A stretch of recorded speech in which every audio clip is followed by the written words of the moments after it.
Hello everyone, Jack here with another reaction. I'm gonna start the video by saying this.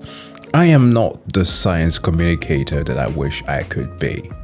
It's an unfortunate thing when I reflect on it today that I could have taken this channel to a different direction. I personally have been following, before I graduated from university, a bunch of science communicators, content creators who have made it their goal in life to make us entertain through science, pop science at times, deconstructions of ways in mathematics, exploring never seen before territories, going to new cultures, or even just simply telling us some great facts about animals. I enjoy all of those things, and I think that they are quite literally like a treasure trove of type of content that we should always be pushing on this very platform especially. So whenever it is that I get the chance to share something that I find to be rather interesting, whether it be history, chemistry, physics, the whole 9 yards of like the culmination of knowledge that I've acquired through my lifetime so far, I know it makes it sound kind of weird, I will always try to do so. Some people consider that to often be yapping when I do that in reaction videos, but that is after all the style that I had decided to go with, and some people enjoy it, some perhaps not so much. That being said, a thing that I have currently found to be rather unfortunate with the way the science has been communicated is that many have taken to, in fact, not communicate science today, but instead spread disinformation for their own monetary gains. Last year, I made a video covering a topic that was brought to my attention by YouTuber Kyle Hill on how many AI science channels have been spreading a lot of falsehood by simply narrating a whole bunch of hoopla from science pages that they found online, outdated Wikipedia articles that are not even reflective of anything that is current, and at worst, straight up conspiracy theories. These were often made worse because these bot channels made videos that did not borrow but straight up stole footage from actual reputable sources of science and plastered it on their own to give them a certain level of legitimacy. And thus, if attention wasn't paid and listening wasn't done attentively, one could easily be fooled into believing that these things were actually true. Now, despite these things being brought to the attention of YouTube, very little is often done. That's how, unfortunately, YouTube works sometimes. And the thing is that under certain circumstances, I'm not here to demonize AI completely.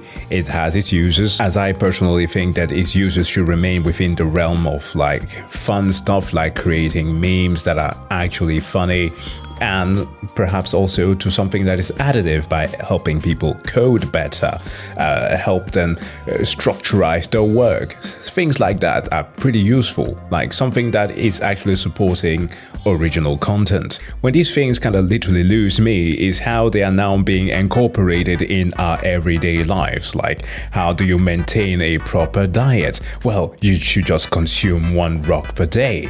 How do you know that? Well, we don't need to do a double check to find out that that was literally a thing that was extracted from an article from the Bloody Onion. Another fun one is, how do I cook my pasta faster? Well, add in some gasoline. I hope that you understand what I'm getting at. Like, there was a time where sites like, let's say, Quora existed. I mean, I'm talking about it like it doesn't exist. It still does, but it was literally a hub where you could go and ask people who had a certain level of expertise or who knew something about a certain field, and real individual will give you real answers.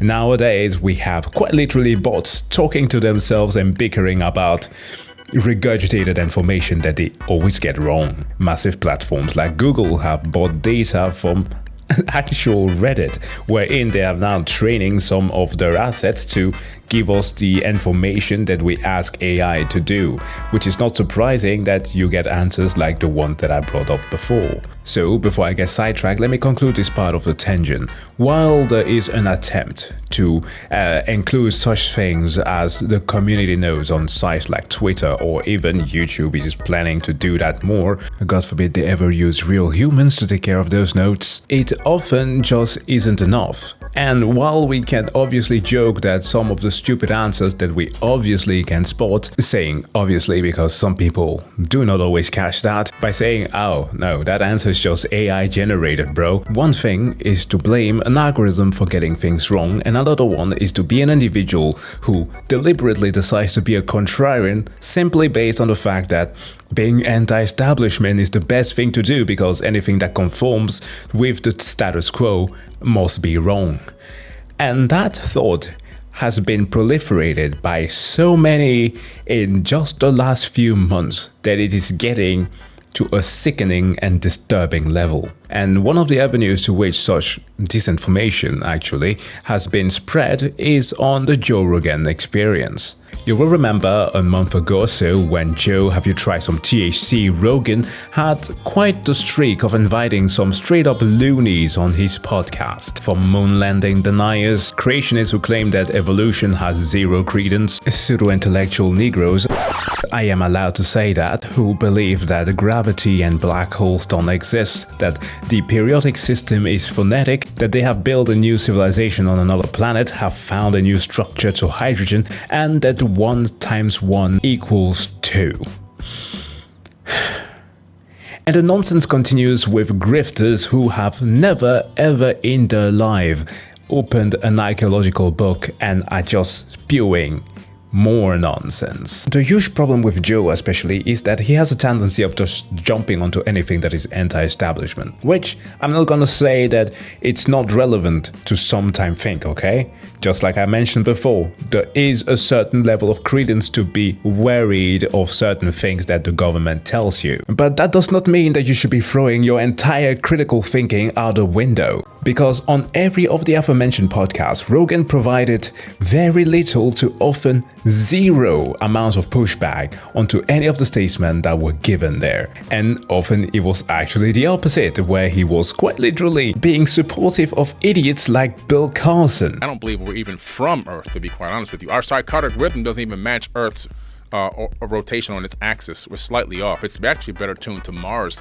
orbit on its rotation on its own axis. What do you mean? How's that work? The circadian rhythm of a human body, the wake and sleep cycle, is actually more tuned to Mars' rotation on its own axis, a Mars day versus an Earth day. And they put a guy into a laboratory, and they put a giant bar magnet and moved it around the room, and they put an EEG cap on him and a scanner, and they saw that they were orienting themselves to the magnetic field. So we still have the ability to navigate magnetic fields. We just don't even know. We're unaware of it. Jesus Christ. There's so little true understanding of like how birds migrate, like how they all know when to do it, Yeah. what is calling them, what a very specific direction. Are they using landmarks on the ground? Are they just using some sort of a magnetic field? Are they just tuned in to where the North Pole is? And Right. what are they doing? Yeah. How are they doing It's it? incredible. What is the organ that's Right. allowing them to do it? Google it. No. So he claims to be the master architect of the structure of the Great Pyramid. And what he did was he incorporated into it advanced science. It's not just a power generator. It's also, in my opinion, it also could be a multifunctional stone computer. Come on, man. Okay? And this thing calculates the orbits of the planets in the inner solar system, which is crazy. And look, I am certainly going to be finding some clips that I can splice in here where Joe interacts with Bill Carlson, Tucker Carlson, or whomever on these 3-hour-long podcasts where they consistently keep on spewing things that are absolutely nonsensical, which the pushback could have been done on Rogan's part by simply asking whomever is his assistant at the time, is it still JB? I hope it's still Jamie for the sake of memes, and simply ask him to Google it for him, not just affirm things that are supporting whatever nonsense a conspiracy theorist is spewing. Like, how easy is it to find something about like cryptochrome 4, the protein that aids in the eyes of birds, for them to use it as a compass, their beaks, things that you can literally look up while you're talking with the person on the podcast. And now, I know that some of you might be thinking to yourself, Jack, you are getting unnecessarily heated about this because we know that the people who are watching this are simply checking it out for entertainment. They certainly do know that what is being said is nonsense, right? right? Because whenever you look at either comment section or whomever is responding to the podcast, there is an alarming amount of people who give them credence. And that is the sad and also scary part. Because if a big company like Google doesn't even have safeguard to prevent you from reading an article from The Onion as something that is factually sound, how hard do you think it is going to be for people to mitigate the information that is being spewed by charlatans and then having actual experts, actual scientists being discredited for putting in years and years of work and actually giving you facts? That is the part that I'm getting agitated about. And with this incredibly long intro, I today wanted to share with you a response that was made to Terrence Howard. I know that this one is late, almost a couple of weeks late, but better late than never. As Niel Degrass Tyson did the thing that, were I to be in his position, might never have the will to do. Actually give somebody like Terrence Howard the time of the day and truly assessing what he theorizes with, well, the care that it demands. Now, when I'm presenting this Star Talk episode here, this is in no way for you to have a certain appeal to authority, okay? This is quite the opposite of what I'm trying to do here. Because in the same way as I stated before that it is fine to be inquisitive of things, even when it is stated by the government and supposed experts, it is also fine to be questioning a scientist. That's quite literally what they want you to do. So, let us check out the response that Niel gave to Terrence Howard. Name-checked by Terrence Howard on his recent appearance on Joe Rogan. I reached out to Niel Degrass Tyson. He was like, hey man, yeah, I'd love for you to come on my show, do my radio, do my TV thing. I would love that. I was like, yeah, but I've got something I want to introduce to you. I got name-checked because 8 years ago, he sent me a 36-page treatise. And it was only 36 pages. So this is Terrence Howard attempting to reinvent mathematics and physics. A little backstory there. I took initial interest in Terrence because my mother said to me, do you know Terrence Howard? I said, yeah, I know. You mean the actor? She said, yeah. Well, I heard him interviewed on NPR. On there, he said that like when he was a kid, he wanted to be like a scientist and study the universe. I said, well, that's cool. Okay, maybe we'll get him on Star Talk. We love talking to celebrities who have a sort of soft geek underbelly. At the time, I didn't quite know how to get in touch with him, but we met at something called the Upfronts, which is where networks present their next season's TV shows. I saw him at an event Upfront. And then this came in my inbox. In this particular case, since I basically solicited it from him, I actually spent time reading every line of all 36 pages. And I commented. My comments are in red here. You see that? So I spent a lot of time on it. And I thought, out of respect for him, what I should do is give him my most informed critical analysis that I can. In my field, we call that a peer review. You come up with an idea, you present it either at a conference or you first write it up, and you send it to your colleagues. This man was given one of the greatest honor that I would ever imagine. Do you know how pleasing for those who have made it to a certain academic field or visited a university before, take some courses. At some point you will have to write a paper. And if you are very lucky, you have some professors who are actually willing to do a little bit of coaching. They will have you send in a draft and go through it and give you some responses. I have done that a couple of times, and it has got to be the best feeling ever. Straight up, a physicist reviewing the stuff that you wrote and telling you that with my 30 years of experience, you got this right, this not so much, and this needs to be worked on. It's wonderful. To alert you of things about your ideas that are either misguided or wrong, or there's the calculation that doesn't work out, or the logic doesn't comport. That's their job. Yeah. Not all ideas will turn out to be correct. Most won't be. Yeah. But to get to that point, you need to know things like, what has everyone else said about this same subject? Am I repeating someone else's work? Is this a new insight that no one else has had, but has foundations that are authentic or legitimate or objectively true? The thing that he said there is one of the bases of knowing when somebody is quote unquote spewing nonsense.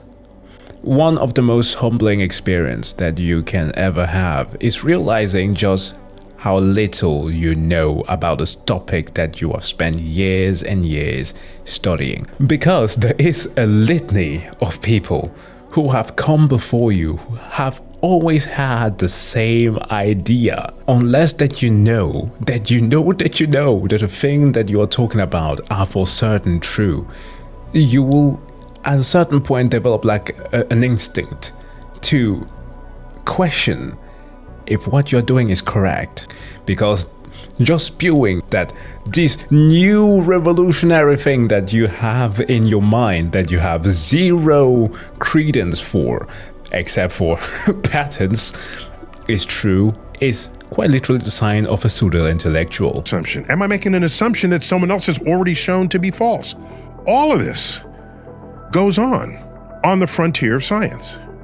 Let me make it clear that I'm delighted when I see people with active minds trying to tackle the great unknowns in the universe. It's a beautiful thing that people want to participate on this frontier.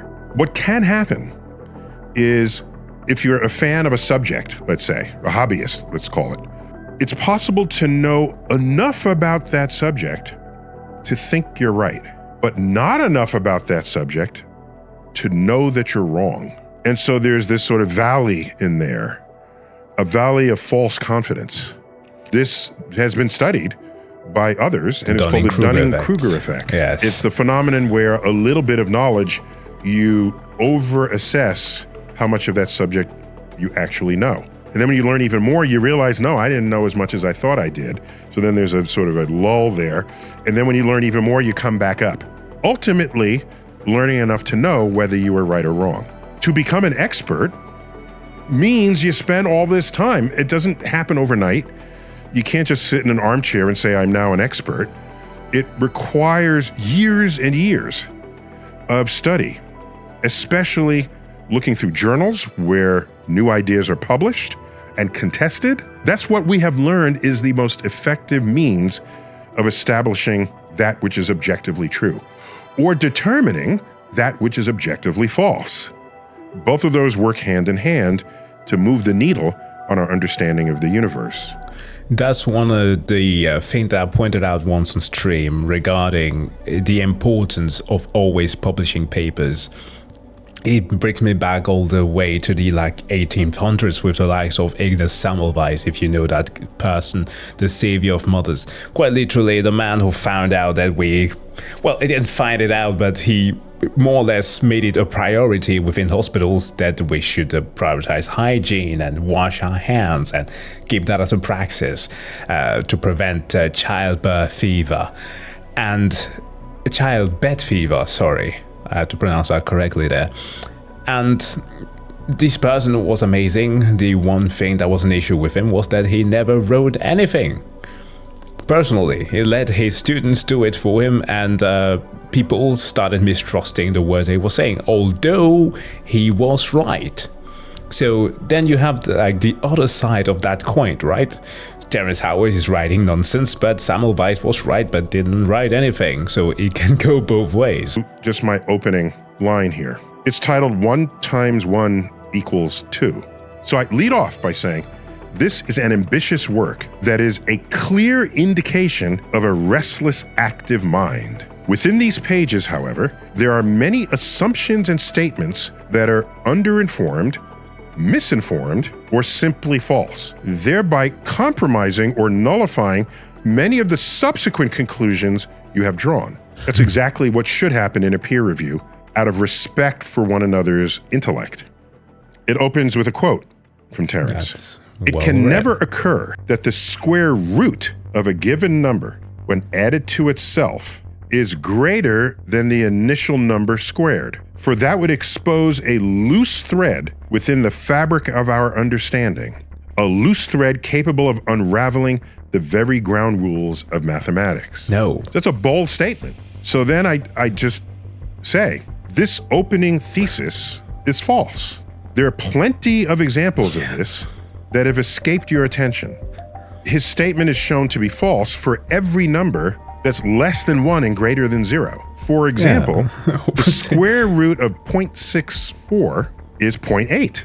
0.8 is bigger than 0.64, and it's a larger number than the original.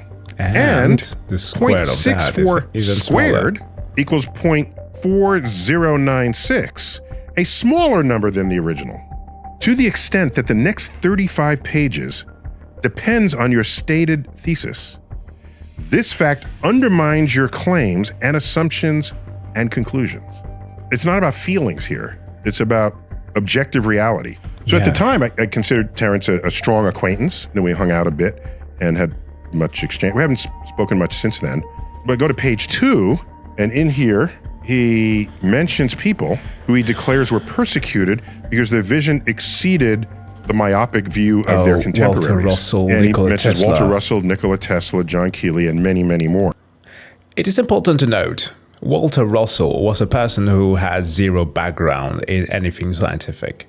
Nikola Tesla now is an interesting character that can, to a certain degree, kind of be contested, because while Tesla definitely was revolutionary within his field, he had a bunch of loony thoughts, likely due to partially at least his condition of what do you call it, synesthesia. He was like a daydreamer, and how do I keep it simple? You know how Isaac Newton, in the same way that he wrote Principia Mathematica and all of the good stuff that he did to revolutionize the field of math and, of course, our understanding of gravitational physics, well, he also has some far-fetched thoughts on the things that he could not understand he left to God to figure out. The same thing happened to Tesla. There was a lot within the field of quantum mechanics that he did not even acknowledge. He thought that was just a bunch of hoopla. So it is okay to praise these people for the achievement that they made, but it's of course also fine to call them out when they say something wrong. And that's why I also pointed out the thing about appealing to an authoritative figure. Do not appeal to authority, because even those people can make mistakes. Your list of people who have made brave sacrifices. I note that to be a genius is to be misunderstood, but to be misunderstood is not to be a genius. The work of Russell, Walter Russell, has eluded any experimental support, and the work of Keeley is generally not reproducible. Science is about reproducibility. I can have the most brilliant, crazy, fun idea ever, and if I perform an experiment and no one else can duplicate that experiment, it belongs in the trash heap. It's me in my own world, thinking I have landed on an objective truth, when in fact I haven't. That's how science works, the reproducibility of results. As for the work of Tesla, much of it had very real value to physics and our understanding of electromagnetism. And that value is duly recognized by my community.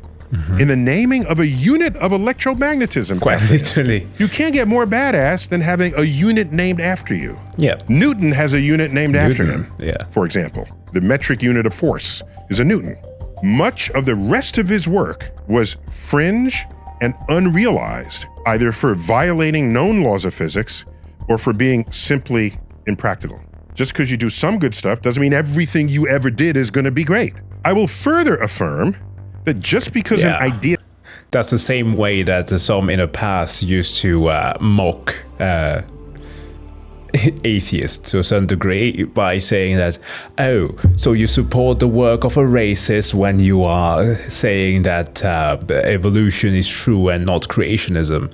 Like, we can clearly observe that evolution is true. And if Darwin held some racist thoughts, we can also dismiss that. We can do both things. Doesn't make it wrong. The system of research and publications in peer-reviewed journals has the capacity to spot crazy but true ideas. provided they're supporting by compelling arguments, and ultimately supported by experiments and observations. Newton's laws, Einstein's relativity, quantum physics were all revolutionary ideas that appeared in peer-review settings or journals. Meanwhile, most of the work of Russell and Keeley had no such success. Yeah, think of Einstein theorizing about the gravitational waves. We found those 100 years later, in 2016, I believe.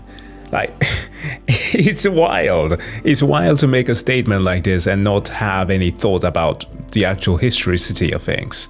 So I think on Rogan, Terrence said that I trashed those three researchers.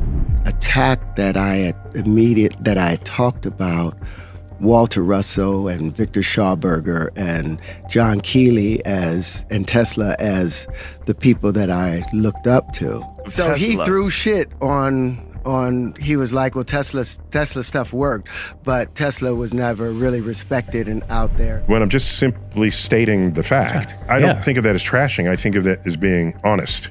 I mean, I could have softened it, but I don't think that's what people who care about you should do. People who care will be honest with you about ideas, about thoughts.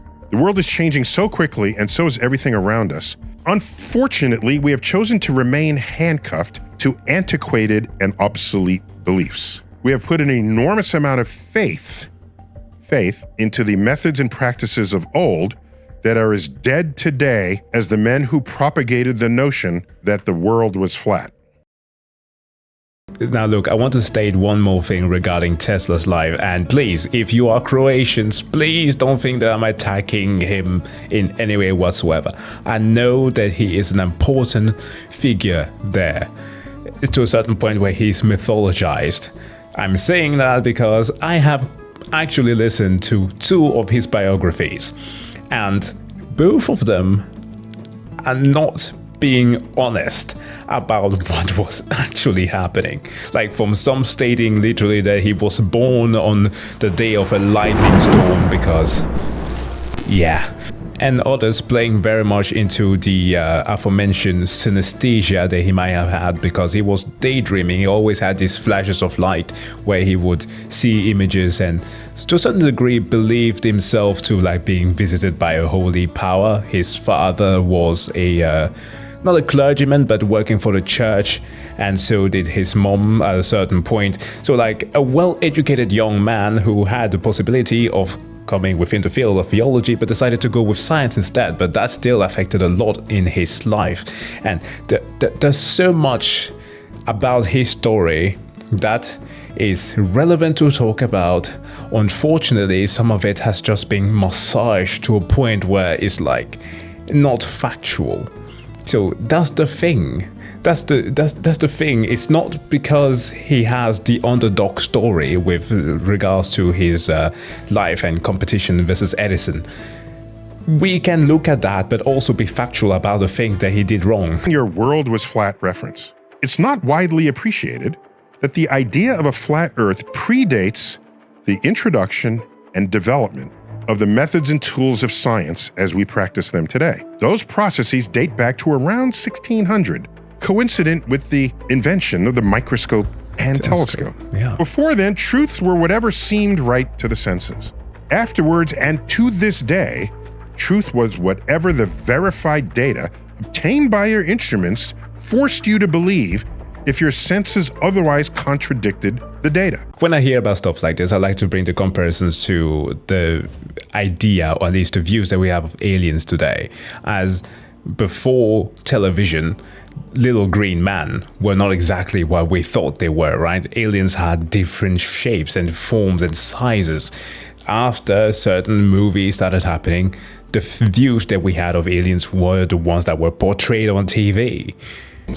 That there's no such misunderstanding on the scale of the flat Earth in the era of modern science. And in multiple places throughout the treatise, he's attaching a number to a physical idea or a physical object.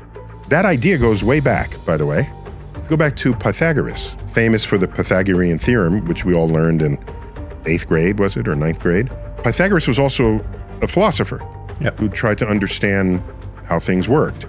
He felt, among others in his group, that if you assign a number to something, the number can imbue that object with certain meaning and significance, which means then if you manipulate the numbers, that you gain insight into the objects themselves once you've assigned a number to it.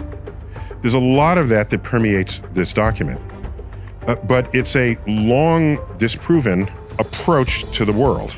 Again, there's nothing wrong with a failed idea. Now other people know to not do it, right? That has value. If we place a candle in front of a mirror, the measurement of light is doubled, is it not? It does not measure as only one light source. We actually see two lights. A light meter will show twice the intensity of light. This is false. He attacked it with such vitriol. Maybe that's too blunt. What else should I say? I'm a scientist. That's what I would tell a colleague. A colleague who then would thank you, and then we go out for a beer after, because that's how that works. That's like writing a report in astrophysics, going through the entire thing, using the Planck constant, and your professor writing to you that you should have used the reduced Planck constant instead. There's like a difference of Planck divided by 2 times pi, and you go like, no, that can't be false. I used the right one the entire time. Like, no, you made it wrong. It's obvious. Well, maybe not as obvious to the people who are listening to this, but like there's quite literally a difference by the thing that might be showing here on screen. You can't say that one is equal to the other. And there's an old saying, I first heard it from Michael Dell of Dell Technologies. If one day you find yourself the smartest person in the room, change rooms. I say this is false. The light in the mirror appears dimmer than the source of light itself for several reasons. Starting with the fact that no mirror is 100% reflective.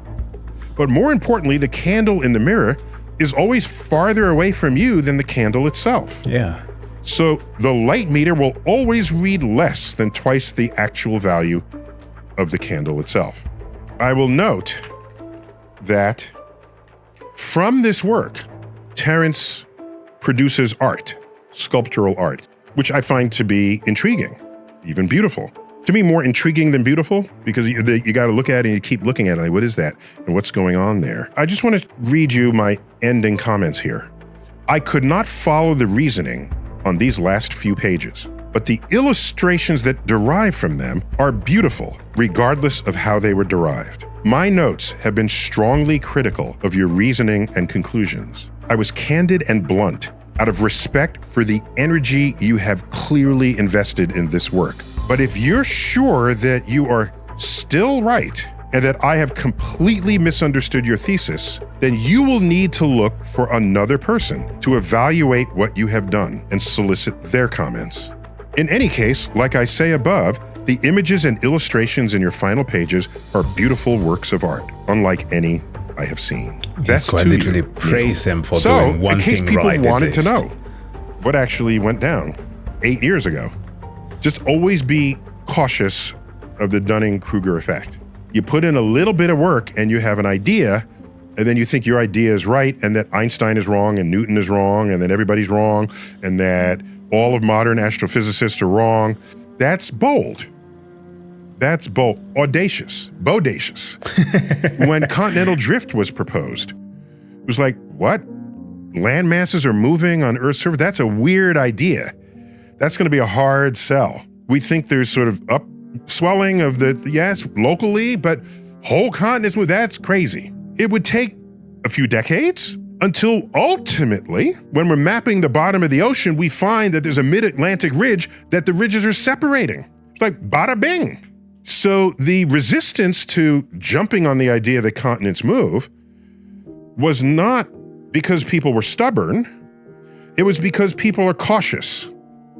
Any new idea needs to be put through the ringer. That's how science works. You put it through the ringer. Every possible test you can. Not just because it happens to look like South America fits with Africa. Any better evidence than that? Oh, wait a minute. Fossils matched between the west coast of South America and the east coast of Africa. Not recent fossils, fossils from millions of years ago. That's interesting. Things that make you go, that brought some more people over to the camp. You keep that up, and you reach a point where enough evidence is brought to bear on the question, and then you have a new emergent truth. But at the vibrant energy that goes on at conferences and the contest of ideas, that's how we roll. That's how it works. When Einstein came out with relativism, so Niel Degrass Tyson just peer-reviewed the work of somebody who is generally considered to be a nutter. And he did that in the most polite way possible. And that is the way that we often want to approach these things, but at times it can be a bit too much. And so when he tells him to solicit the expertise of somebody else, it's not simply on the stubbornness or resistance of the new knowledge that Terrence wants to introduce to the world, but based on the stubbornness that Terrence has and the confidence in his own, well, let me be blunt here, stupid work. Now, of course, there's a side of this discussion, especially regarding the likes of Terrence Howard and Bill Carlson, that can be boiled down to the desire of feeling esteemed, like, you know, safe within the environment that you are in. And I believe that that is one of the reasons why some of the hardened followers of conspiracy theories often are people who are marginalized by society, the downtrodden, the ones who, again, are very, very much anti-establishment because the establishment has not been to their favor. That's why you can have people like Bill Carlson grifting the hell of a lot of black people to believing in the nonsense that he's spewing. Terrence Howard tricking goddamn an entire country into believing that he has found a new way of energy and creating these drones. Or, let me not exclude the less melanated in the audience here, Tucker Carlson and his creationism for the many who are, let's say, hardened Christians who want to believe in the nonsense that he's saying about evolution not being a thing. It is unfortunately sometimes the result of the untrustworthiness and the actual harmful nature that the establishment sometimes have had. While this is not always, there is some credence to why such behavior is accepted by many people. Does it make the dismissal of actual scientific fact correct? Absolutely fucking not. But it is something that is worth keeping in mind when we're talking about these things. It's easy to dunk on and make fun of, that's fine. But in the event of trying to be a little bit more like Dr. Tyson here, we're trying to be a bit more charitable. But anyways, this was a topic that I quickly wanted to talk about, this disinformation and misinformation that we're seeing online, and how to perhaps respond to it in a critical and well-mannered way. That being said, let me know your thoughts in the comment section below. Hopefully you found this informative and to a certain degree entertaining enough, and if you liked it, hit that like button. That being said, stay learning, stay chill, and I see you guys in the next video. Bye.